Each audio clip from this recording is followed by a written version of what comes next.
So, regarding sa aking mga whereabouts about CBAP, syempre, ay talaga naman na after a month, nakita ko talaga yung maraming changes, lalo na sa sarili ko.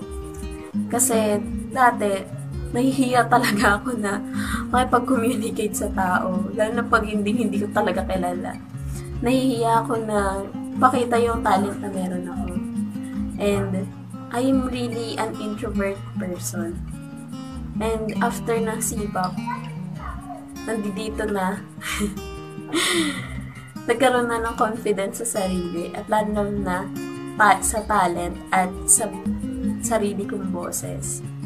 So, doon na-build sa CBAP kung paano ko mamahalin yung sarili kong boses. Kasi dati talaga, kapag nagre-recording talaga ako, parang na-weirdan talaga ako sa boses ko na pinig ko, ba't ganun? Parang ang weird.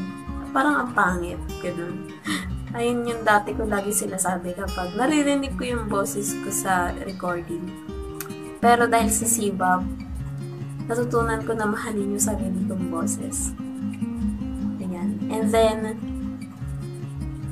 natutuwa din ako sa CBAP dahil day 1 pa lang, ang dami-dami nang tinuro sa amin. Hindi lang at mula pagtapos ng day 2, day 3,